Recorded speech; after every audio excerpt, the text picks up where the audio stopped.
Bisi, is it true today's hearing will expose your Do you family? regret the choices that brought you here? Regret? No. Some decisions are painful. The truth has a way of waiting. Mrs. Bisi, can we get a statement? Is it true about the ring? People often said Bisi Adekoya could solve any engineering problem. Whenever a construction project was in trouble, they called her. That morning, a bridge project in Ibadan had almost turned into a disaster. Workers panicked as engineers argued over what had gone wrong. Then, Bisi arrived. The moment she stepped out of her truck, everyone relaxed. One engineer smiled with relief and said that Madam Bisi had arrived. After carefully examining the damaged bridge, Bisi calmly explained that the bridge wasn't collapsing.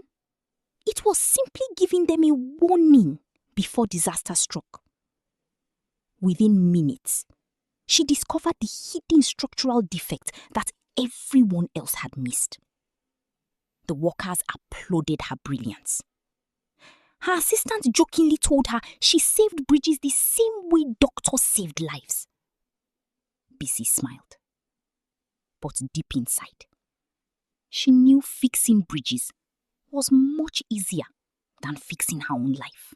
Later that evening, Bisi returned to her parents' house. The confident engineer everyone admired seemed to disappear the moment she stepped inside. Her mother immediately criticized the clothes she was wearing and ordered her to change into something she preferred. Without saying a word, Bisi obeyed. Her father quietly watched the exchange, saying nothing.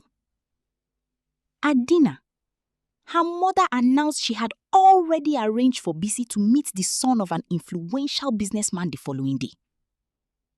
Bisi tried to explain that work came first, but her mother quickly dismissed her concerns. To her, marriage mattered far more than engineering. Across the table, her father lowered his spoon. The disappointment on his face said everything words could not. The following day, Bisi visited her childhood friend Shade. Unlike everyone else, Shade wasn't afraid to speak the truth. She asked Bisi a simple question. When was the last time she made a decision without asking her mother's permission? Bisi laughed awkwardly and insisted her mother was only being protective. But Shade gently corrected her. There was a difference between protection and control. Those words followed Bisi long after she walked out of the office. For the first time, she couldn't stop thinking about them. A few days later, Bisi attended a national engineering conference. Her presentation impressed everyone in the room. The applause had barely ended when suddenly the entire building went dark. The power had failed. People screamed. Paper scattered across the floor. As Bisi carefully tried to move, a calm male voice warned her not to take another step. Broken glass lay only inches from her feet. It was the voice of a complete stranger. His name was Kunle Daniels. Neither of them could clearly see the other in the darkness. Yet, for nearly an hour, they talked. They laughed.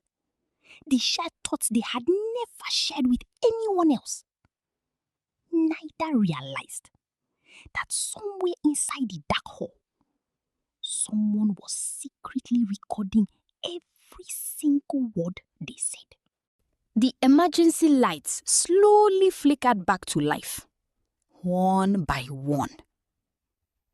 The frightened faces inside the conference hall relaxed. People laughed nervously as they gathered their belongings. Among the scattered papers, a man quietly picked up Bisi's presentation documents. He walked over and handed them to her. Only then did they finally see each other. Bisi smiled the moment she recognized his voice. He jokingly reminded her that he was the man who had stopped her from stepping on broken glass. She laughed and replied that he was also the stranger who had made an hour in complete darkness feel surprisingly comfortable. He introduced himself as Kunle Daniels, an investigative journalist. She introduced herself as Bisi Adekoya, a civil engineer. They shook hands, completely unaware that someone hidden inside the conference hall had just taken the very first photograph of them together. After the conference ended, people slowly left the venue. Just as Bisi reached the parking lot, Kunle called after her.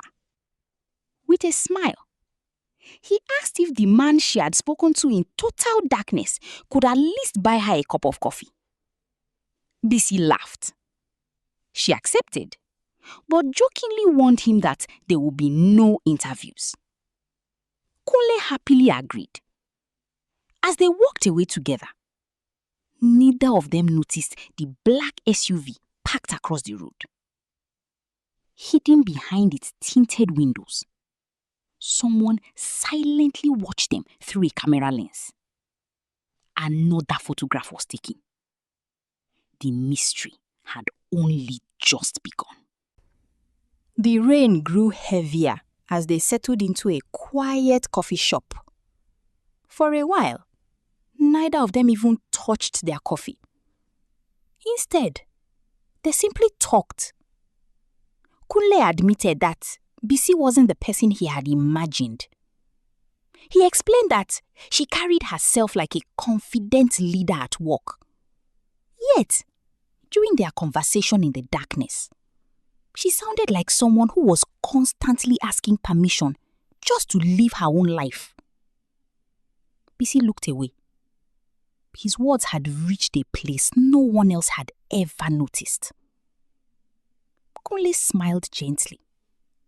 He reminded her that journalists looked for hidden details, just as engineers searched for hidden cracks. For the first time in years, Bisi felt completely understood. Back at the Adekoya family house, Madame Ronke quietly arranged expensive fabrics inside her bedroom. Her phone suddenly rang. The caller introduced herself to no one. She simply informed Madame Ronke that her daughter had spent nearly 2 hours with a man that afternoon. Before Madame Ronke could ask another question, the caller ended the conversation. Silence filled the room. Her expression slowly changed. Suspicion had found a new target. The conversation at the coffee shop continued. Kunle noticed Bisi checking the time repeatedly. She quietly explained that her mother expected her home before 7 every evening. Kunle looked at her with surprise. She was 34 years old. Then he gently pointed out something she had never realized about herself. He told her that she apologized even before doing anything wrong. Those simple words left Bisi speechless. She had heard many opinions about herself over the years, but never one that was so painfully true. Later that night, Kunle returned to the newsroom. His colleague Tunde immediately handed him a plain brown envelope that someone had delivered earlier. There was no sender's name. Kunle opened it carefully. Inside were photographs. Every single one had been taken that very afternoon. The conference hall, the parking lot, the coffee shop, had followed both him and Bisi all day. Then, a folded note slipped onto the desk. It carried only one warning. Walk away from Bisi Adekoya while you still have a choice. Kunle slowly looked around the newsroom. For the first time, he wondered if the person watching them was much closer than he had imagined. When Bisi arrived home that evening, the house was unusually quiet. Madame Ronke was already waiting in the living room. Without greeting her daughter, she asked a single question. Who was Kunle Daniels? Bisi froze. She had never mentioned his name to anyone. Confused, she asked how her mother even knew him. Instead of answering, Madame Ronke reminded Bisi that nothing about her life was private as long as she remained under her family's name. The tension filled the room. Just then, her father walked in. He immediately sensed something was wrong.